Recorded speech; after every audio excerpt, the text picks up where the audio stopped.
Hello, hello. It's 4 p.m. Central European time. Welcome at the IBCS webinar. Topic amazing, mission accomplished, as you see. And it's my great pleasure to welcome two very special guests without whom this project would not have been possible. So today with me, Jürgen Feist, CEO at the IBCS Institute and co-editor of ISO 24896, together with Diego Barea, CEO of Ozona Consulting, project leader of ISO 24896. Hello, Diego and Jürgen. Hi, Edita. Hello. Hi. So the stage is yours. Well, thank you for the introduction, Edita. I'm so happy to having this event today and also to have Diego with us because we are celebrating. Actually, we are celebrating mission accomplished. And what mission did we accomplish? Well, we accomplished our mission to make the IBCS notation an ISO standard. A journey that took us around 3.5 years in total, and which finally found their completion last week on Thursday when ISO 24896 was launched. Diego, great achievement, don't you think so? Yes, I agree indeed. Well, and we really hope that this achievement changes how people look at a consistent notation in reporting. We thought that for today's webinar, we look first at the ISO standard so that we give you a brief introduction. What is ISO 24896? So what can you expect to get if you, for instance, want to purchase that? Because you see on your screen, you already see the QR code, which will lead you to the website of ISO. And there you can purchase this standard. And also, probably Magda, would you please share the link in the chat? So if you want to go there. So what can you expect if you get this standard? So what is ISO 24896 about? Well, we have prepared a small video, and this video only shows 7. In ISO, it's called requirements, because you know ISO 24896 notation for business reporting is a so-called requirements standard. So it's required you do the things that way. And 7 of those requirements have been included into a small video that I would like to show you. Just a second. Here we go. Before we show you some charts, reports, or dashboards, we would like to introduce you to 7 visual design rules that we have consistently applied throughout. Rule 1. Each page features a title in the upper left corner that identifies the content being presented. The title consists of 3 lines. The first line indicates who is being shown, for example, the reporting entity. The second line states what is being shown, such as the business measure and its unit of measurement. The third line specifies when this took place or will take place. Here it is the time period and, if applicable, whether it refers to actual or planned data. Rule 2. If the presentation involves a time series, it is consistently displayed horizontally from left to right. For example, for a monthly view of 2024's last quarter, the timeline appears as a horizontal axis of 3 months. Rule 3. Actual data, planned data, expected data, like forecast, and previous periods, like prior year, referred to as scenarios, are represented differently but always in the same format. Actual data, solid. Planned data, outlined. Forecast, hatched. Prior year, lighter shade of solid. For instance, entirely actual data would appear solid. Here, for December, there is no actual data yet, so December column is hatched and it shows forecast. This is compared to the plan, shown as outlined. Rule 4. All elements are labeled as closely as possible. There are no external legend boxes nor value axes. Numbers are placed directly on the bars, columns, or lines. Data series are labeled exactly where they appear. Rule 5. Variances are displayed in green and red. In a dynamic dashboard environment, we would offer a bluish-green for viewers with red-green deficiency. Absolute variances are represented as green and red columns or bars. Relative variances are consistently displayed as pins. The scenario, actual, plan, forecast can be identified by the fill pattern of the pin head. Rule 6. You can trust that the scales have not been manipulated. All value axes start at 0 and are not truncated. Same with columns and bars. If two charts use the same units, for example, millions of US dollars, both charts will use the same scale. Rule 7. When something is highlighted in a chart, the same marking is always used. If a label is to be emphasized, it will be framed by a blue ellipse. Changes are highlighted with difference markers. This way, you get a consistent visual design, where elements with the same meaning always look the same. We hope you find this consistency helpful and wish you success in understanding the reports and answering any related questions. Okay, so now you know what IBCS notation and ISO 24896 is about. Those are probably the most important 7 requirements of ISO 24896. All of them are included in the standard and some more, not too many more. I think in total we have, Diego, how many pages do we have in the standard? 25? About 25 pages. Around 25 pages. So it's not that big a thing. But if you only follow those 7 rules, you get a certain consistency. Like here, if you want to show an income statement, like this income statement from Amazon, then it looks like that. And if you look at whatever stacked bar column chart in this case, you see we have exactly, let me use that one, I just learned something. So we have the same title thing up here. You see here the title. We have the same thing with the outline for the plan and the solid for the actual. We also have that in the situation where we probably show a waterfall. You see even a hatched green here, which means that it's forecast that is compared against a prior year. Or some more advanced things where we look ahead. Here we look at the amount of collected e-waste from 2009 starting. It stops in 2022 where we have the last data. Then we have for 2023 a forecast, and you see it's hatched.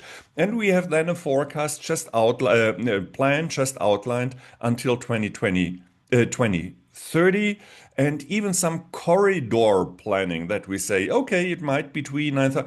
You see, you can play with this visual language. Even with employees, it's not only about financial and sales. Here it's with employees, and you see the fluctuation and the headcount and all that stuff. But probably you want to show that as small multiples increase further information density. And finally, if you apply ISO 24896 and you ask Google, hey, show me some, it does not work with ISO 24896 now because it's just published last week. But if you ask Google for IBCS compliant reports, this is what you get. And I would guess in half a year from now, you ask for ISO 24896 compliant reports.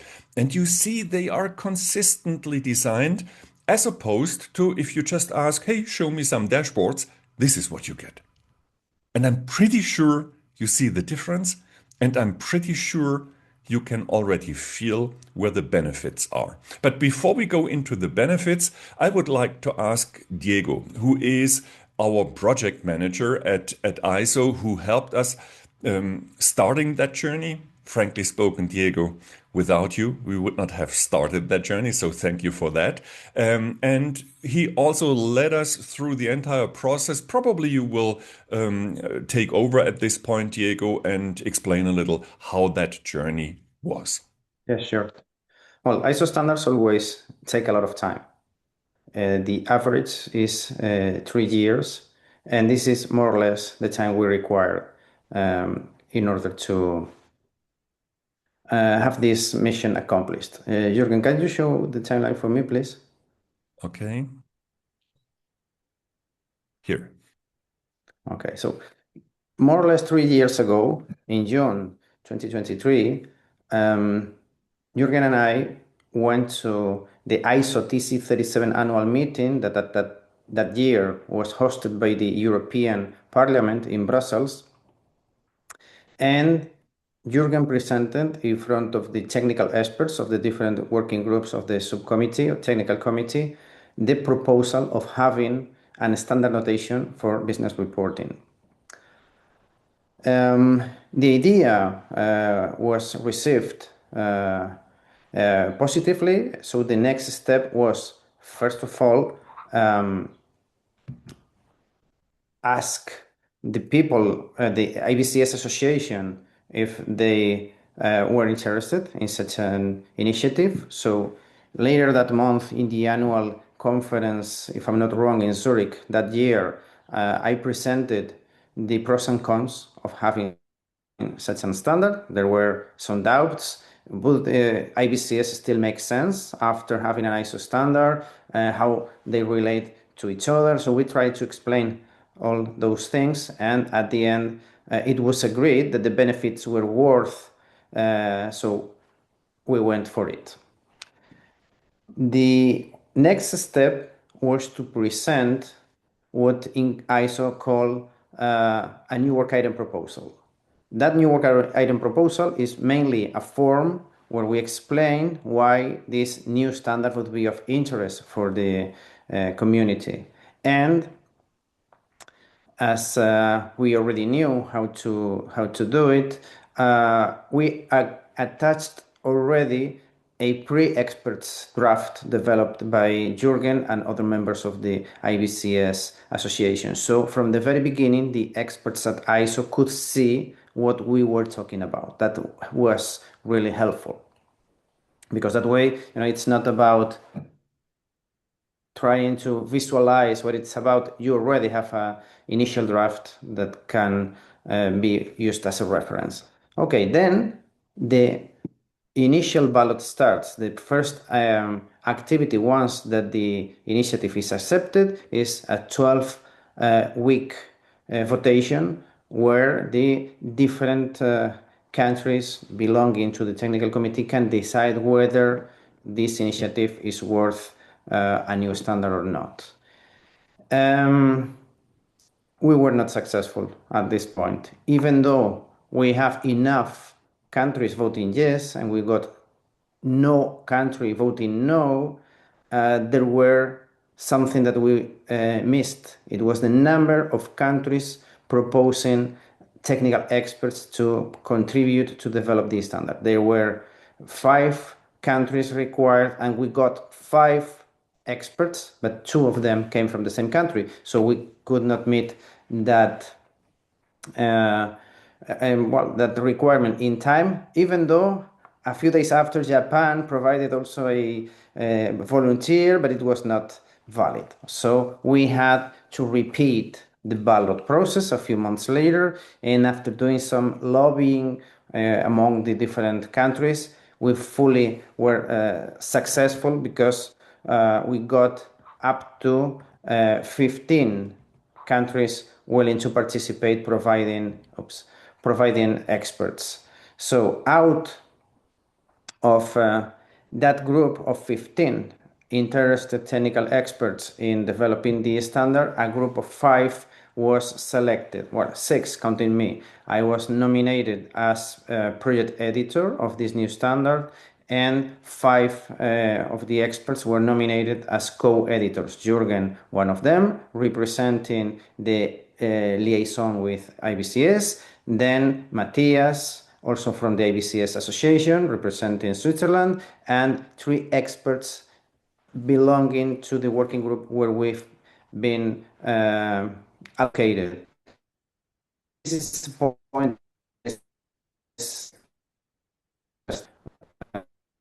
Working or committee, sorry, it's about linguistics and it's about like that. And we said, why are we being located here?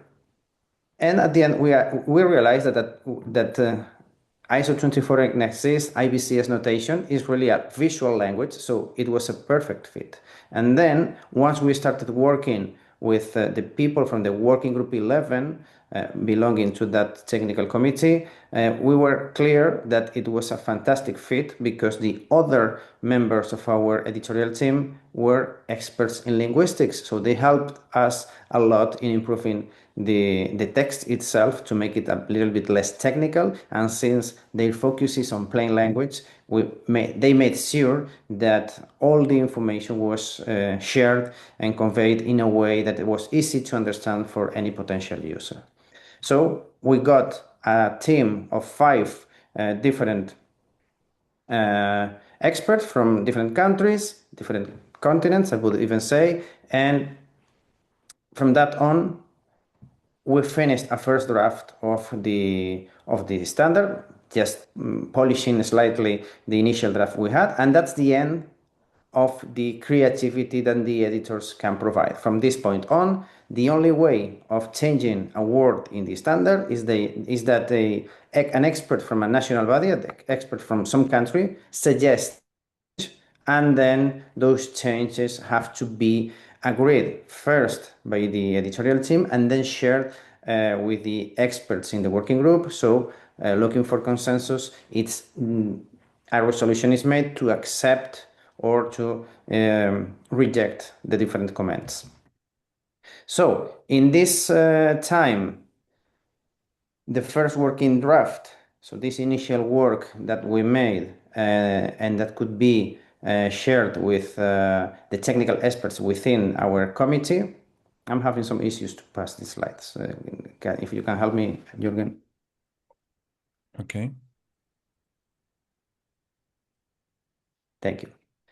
So the first working draft was circulated among the experts, initially the experts in the working group. And again, as everything there needs a ballot. When that ballot was finished, we resolved the comments. Resolving the comments means mainly going through each and every of the comments and seeing the proposal of a different expert and decide whether to accept it in principle or reject it. Of course, the focus is to look for consensus and to make that everybody can live with the resulting resolution. And after that, a new ballot started. Again, in this case, the difference is that not only the experts in the working group, but all the members of the countries from the different subcommittees and committees of the TC37 can participate. Okay, so we make it broaden, many more people can comment. This again had to pass a ballot. That ballot was successful. Every ballot requires several months. Okay, so we are most of the time waiting for those ballots to finish. The comments are collected. The comments are discussed in the working group led by the editorial team.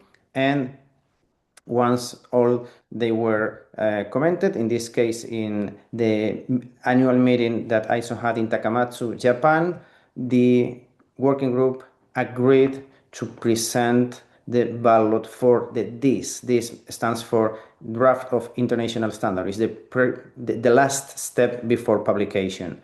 So in this case, the ballot is where more than 170 countries vote for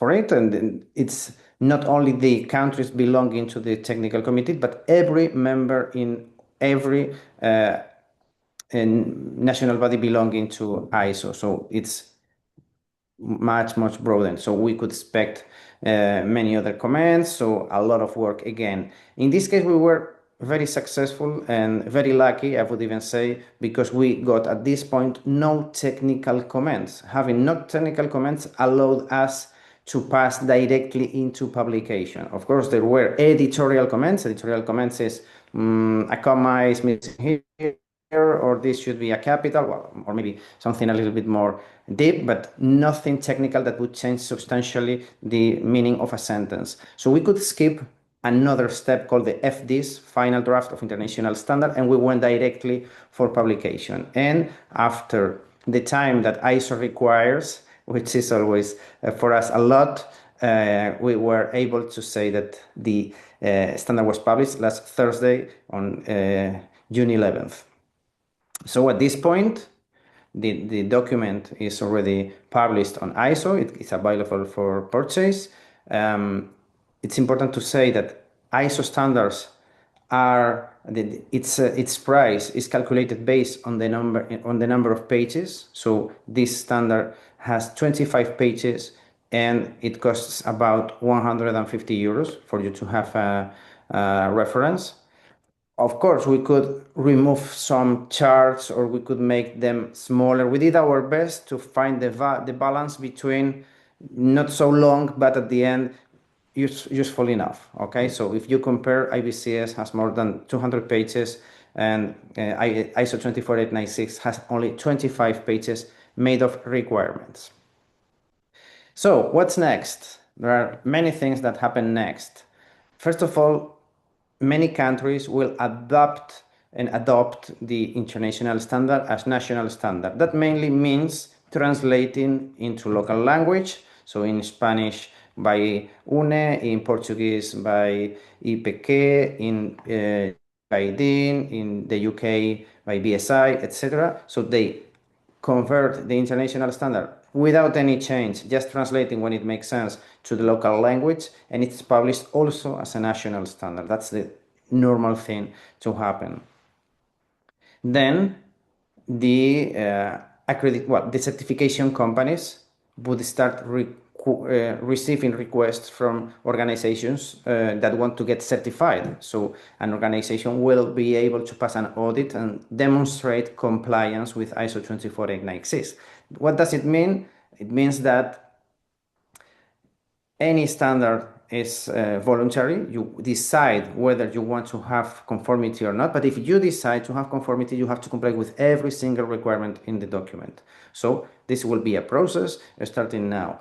There will be also requests for training as individuals, ISO 24896 foundation, consultant, auditor, etc. I think that IBCS already is providing some of these courses. Probably other organizations will start to provide them too. And the most important thing is that the broaden the knowledge of this standard it will become, the more successful we will be. Then, apart from that, in the same day that ISO 24896 was published, the IBCS Association also accepted the publication of IBCS 2.0, which is a rework on IBCS, just to, first of all, adapt to ISO 24896 and say that the notation part, it's no longer IBCS itself, it's ISO 24896, and then it reworks the rest of the content to clearly separate what's notation and what's composition. In my opinion, a much better version, very well organized and very improved in its content.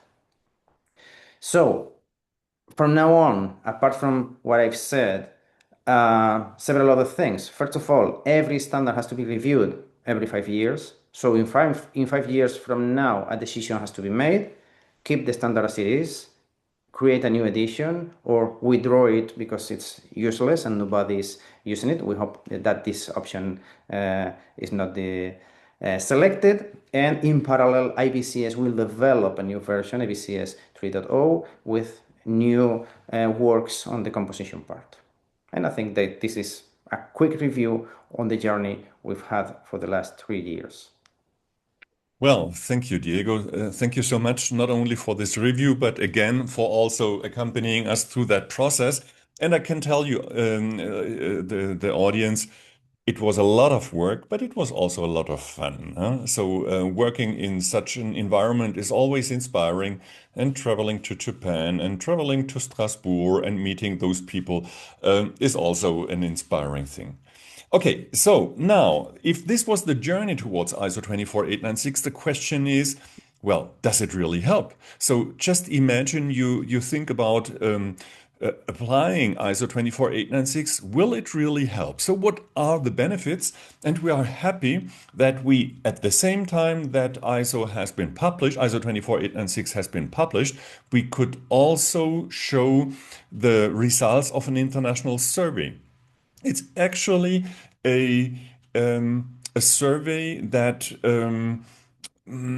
was a kind of remake of a survey we did 7 years ago together with Blue Forte Consulting and Technical University of Munich. And at that time, we only had between 80 and 100 students, German students in a room at the Technical University in Munich, answering some questions that were artificial. So we completely restructured the entire thing and started from scratch with a new survey, which was much more professional, much more scientific. We succeeded, and we are really happy about that. We succeeded in getting more than 1,000 participants, 1/3 of them coming from management. So you see here top management and middle management in the chart on the upper left corner. And even more interesting, they have an average 11.4 years of experience. So it's the report recipients rather than the dashboard designers. And this is really cool. Those are exactly the people that probably benefit from ISO 24896.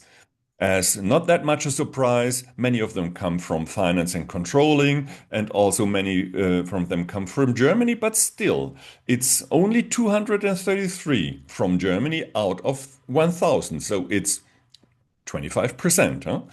Okay, so what did they finally achieve? So they have been presented either ISO 24896 compliant reports or original, really original, no fictitious thing, no artificial, but original reports from companies. And those were the two streams. And they were presented some reports. They should understand them and then answer some questions. And we measured two things. We measured how long does it take them to answer those questions, to understand the report and answer those questions. And we measured how many mistakes did they do. The results are really great. ISO 24896 accelerates understanding in sales and finance reports. We also checked others, but in sales and finance reports, 48% savings in time and 53% less mistakes they did when answering questions. So 53% less wrong decisions. Actually, this confirms the results of the study we did 7 years ago. The 48% faster decisions is exactly the same number. And the less mistakes we had last time, 61%. Now it's 53%. Okay, so keep in mind, you need half the time and you make half the number of mistakes. If this is not a great achievement, I don't know what is. So what we learn is applying the standards saves you time and you do less errors. But frankly spoken, you could have started with that 10 years ago because we published our first version of IBCS in, well, I think it was 2016, 10 years ago, exactly 10 years ago. So the question is, having this same notation now as an ISO standard, will there be an impact? So does that help? Will it help, for instance, decision makers to get it? Will it help analysts, dashboard designers, report creators to use it? And we really think that now that it is an ISO standard, it's much easier for decision makers if they want to have it. So it's not just nice to have and an idea of a professor, it all goes back to ideas of Rolf Hichert, who even before the IBCS Association thought about those things. So it's no more a private initiative and some ideas of those, but no, it's an ISO standard. And of course, then a decision maker can say, this is how I want to have it. And same is with report creators. Before they start thinking about their own design things, hey, why don't they follow the standards? And no one can criticize them for using an international accepted standard. But the two even more interesting personas, where the impact hopefully is even bigger, are the universities, academic education in reporting. So hopefully now they start adopting ISO 24896 in their curriculum, so that there is not a single student anymore leaving any business school around the globe without knowing about ISO 24896. And same with software vendors. We are already very successful in having software vendors that are capable in applying this consistent notation. But if all of them would do it in a similar way and by default, that would be great. So if this we have been looking at this income statement before, would be the same, and actually it already is for many, many, many tools. For instance, this is how it looks, the same thing in Anaplan, this is how it looks in Excel, this is how it looks in Microsoft Fabric. By the way, Microsoft Fabric has been certified 1 week before the annual conference last week and was presented as a newly certified product at the annual conference. The general manager responsible for this product and, well, actually for entire analytics, flew in from San Francisco all the way to Constance to present their product and to express their commitment to ISO 24896. And the cool thing is, you've got it on your computer if you got Fabric. It's just natively already in the product. It's called the Microsoft Fabric Planning Workload. Then Power BI, there are 5 plugins for Power BI. There are 3 plugins for PowerPoint. There's a plugin for MicroStrategy. There are 3 plugins for Click. There is SAP supporting ISO 24896 natively in Analytics Cloud, but there is also a plugin from Graphomate that also works in other SAP environments like Web Intelligence or Lumira and all those products. Well, and now we also have 2 plugins for Tableau. One just again recently certified 3 weeks ago, something like that. And I think the CEO of Zebra BI, Rich Cooper, hit the nail when he said, what is the impact of ISO 24896? Well, the impact is that a best practice, as we had it in the past, is easy to deprioritize. But an ISO standard, as we have it now, is not. So this shows the impact of being an ISO standard instead of just having an IBCS notation. Now the question is, will this ISO 24896 then really lead to better reports? Well, not sure. It's yes and no. And the reason why is Diego already outlined that. We realized that in IBCS we have 2 types of requirements or of rules. The notation rules, they now became ISO 24896. But we have also, for 10 years, been talking about composition, storytelling. What do you want to say? How do you structure things? How do you increase information density in order to get the entire story? And so on and so forth. Let's call that part the composition part. And the reason why we call it the composition part is because this is as in other disciplines. The standardized notation in music is the music notes. But this is not what makes and breaks the music. What you love about music is not the notes. What you love about music is the composition. Huh? Here.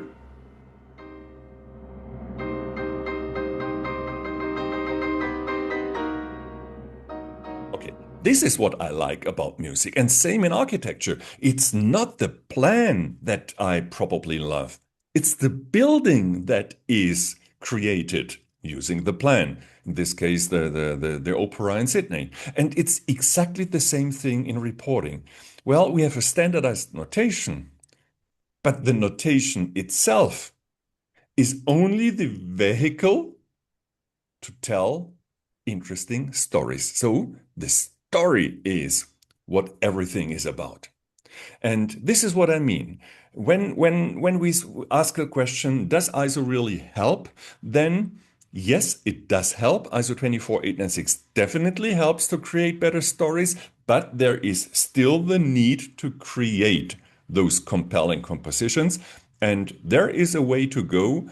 And this is actually the task for IBCS 3.0 to redo that part of the International Business Communication Standards. In version 2.0, we already started, this is exactly what Diego said, to split it in those two parts.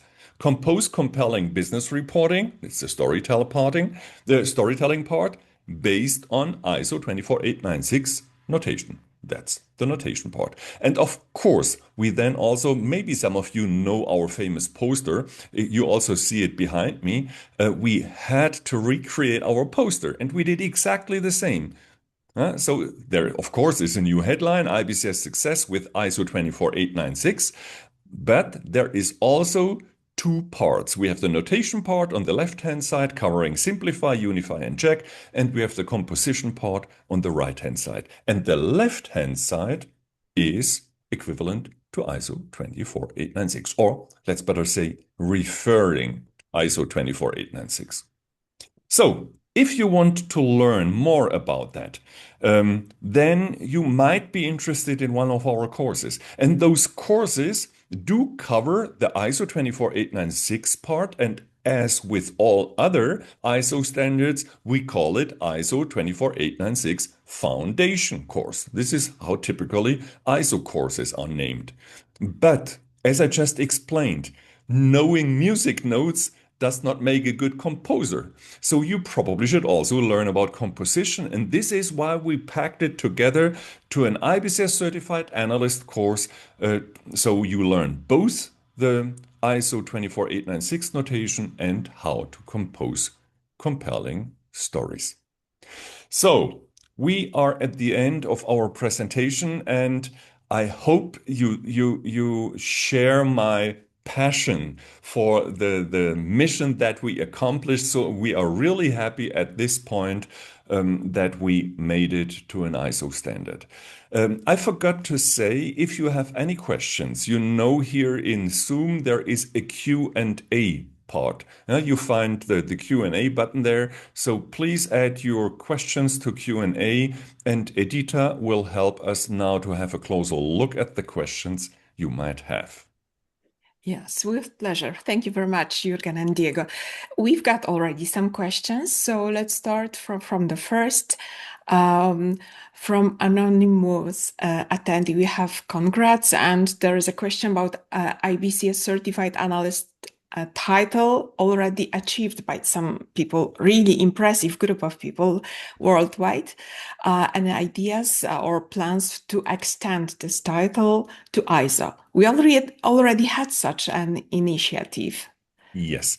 So you probably have seen that we started half a year ago to give IBCS certified analysts the chance to upgrade their analyst certificate to ISO once it's there. So there is an Get Ready for ISO 24896 upgrade training. And we already discussed that now that ISO is published, we probably should add another one. So for those who did not attend yet, that they probably won't attend. And if you attended, so you upgraded your knowledge to ISO 24896, you will get a new stamp, which still is an IBCS certified analyst stamp, but based on ISO 24896. Another question from Andreas about IBCS 1.2, because as mentioned, 2023 version is 1.2. What is the difference between ISO and this version? So probably the question is more related to 2.0 version of IBCS versus ISO. Well, not sure. Okay. Let's first answer the question as it is. So the ISO standard currently published is notation only, and IBCS is always, as I mentioned, notation and composition. So this is a difference between IBCS and ISO in general. When it comes to the notation part, ISO 24896 is exactly referring the same as IBCS notation. So the difference is the 2023 IBCS approach has then merged into ISO. Now in 2026, IBCS version 2.0 refers back to the ISO 24896 standard. But from a, let's say, definition point of view, you will find no differences. It's exactly what you know from 2023. Okay, and question from Ivona. She says, I'd like to make sure, since we use Zebra BI in our reporting environment, I'd be interested to understand whether Zebra BI can be treated as a practical implementation layer for ISO. And where we could still need additional internal governance, for example, around templates, KPI definitions, variance notation, report design standards. I love your question, Ivona. This is a really good question. So let's start with Zebra BI. Zebra BI is IBCS certified as of today. So with now ISO 24896 being published, Zebra BI is actually also certified according to the principles of ISO 24896. But it's the software. What you are doing with the software can still be, even with Zebra BI, you can create reports that I would probably not consider fully IBCS compliant. So this is what Diego outlined. There is a question whether there is an additional type of certification, more covering the processes within an organization to make sure that even when using Zebra BI, that the results are fully compliant with that. We are not there yet, and we don't think that we will be there on short notice because ISO 24896 so far is just a notation standard and not a process standard yet. But we are thinking, and again, Diego outlined that, we are thinking of adding the process part, which then is probably more about composition in a later version, and then there might also be some certification of the processes in your organization. But so far, you have to make sure your own governance is there and people use the tools they have properly. Properly is very important word here because we say that software that we certify makes it possible to be used the standardized way, the proper way. Yeah, if I'm allowed to add here something, what you just outlined is a big difference between different certified products. There are certified products out there that do IBCS compliant stuff out of the box by default, like Zebra BI. There are other tools that are capable in doing that, but you have to tweak them and, pull the screws and settings here and there. And after 10 minutes of working on a document, it looks like IBCS compliant. This makes a big difference if you want to disseminate, if you really want to have a standard. I strongly recommend you go for those tools that apply IBCS by default. Makes it much easier. Andreas is just asking about one of the visuals you showed, Jürgen, related to the study. There was a vertical line showing reference, showing 11.4%. Okay. Not sure if this was about a percent. Probably it was about years of experience, but okay. Yes, I think it was about years of Yeah, experience. Yeah. the Um, mistake. Okay, so not sure if the slide was really understood the right way. okay, but if not, still Andreas is right. If we present a Yes. slide that is not good understood, then it's probably not not a plain report. So, but Andreas, thank you for that hint. We will have to look at that slide again. Maybe it's wrong. I will check that. Nevertheless, I think the second part of this point is important. It shows a problem that the notation has to be adopted by currently used spreadsheet software like Excel. Yeah, sure. Yeah, Andreas, you can be sure. I've been talking to that general manager of Microsoft when she was with us last week at the annual conference, and I told her, "Hey, I'm so happy that Microsoft Fabric now does ISO 24896. But what about Excel? You know, let's see." Okay, Renata is asking who will audit of ISO standards in the companies and software. Okay, I've been talking about audit of ISO standards in companies. I already answered that question, probably not in the next 2 or 3 years, but the audit of software. There is at the moment no one better suited than the IPCS Institute to do that job because we do that now for 10 years. So we will continue auditing software vendors to be compliant with ISO standards. But as Diego said, not sure whether others will show up and try to do the same thing. Not sure. There is a question about our courses in United States in person. Well, this is a question of demand. There's a question of demand. Yeah. There is even a guy in the US standing by, waiting for giving courses.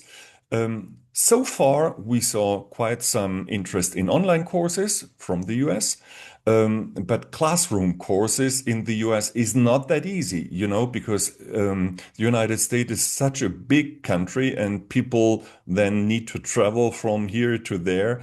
And these days, people prefer online courses. Actually, attendees, no, wrong. Companies prefer online courses because it's cheaper. Attendees do not like them. And trainers, I can tell you, don't like them either.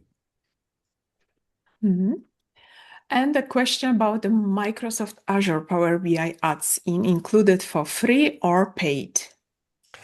The Power BI add-ins are the 5 ones that I mentioned are paid.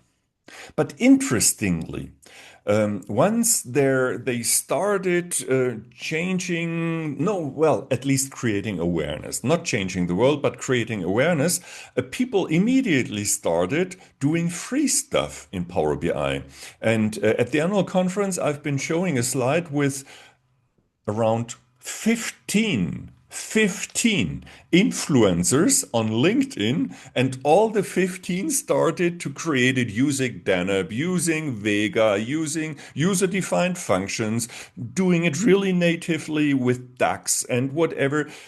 So there is a big community trying to do it natively, and also Microsoft is aware of IBCS or now ISO 24896 and started to improve gradually here and there to make it easier, not perfect, but easier to apply ISO 24896 in Power BI natively. Okay, and we have congratulations also in Q&A. So yeah, we can celebrate. Okay. Diego, any odds on your side to those questions? Some comments? No, my final thought would be let's do our best to spread the word.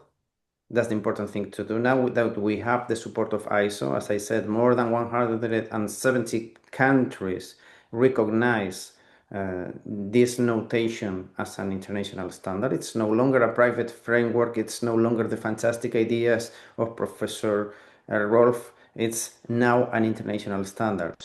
That's something that we have to spread and make sure that organizations see the real value of having a common notation. From that point on, many things can happen, but that's the first step. Let's spread the word. I completely agree, and I would also ask you out there, our audience, help us spread this idea to the benefit of us all. Well, Thank you very much. then have a nice day and hopefully see you sometime. Bye bye. Have a nice day. Bye.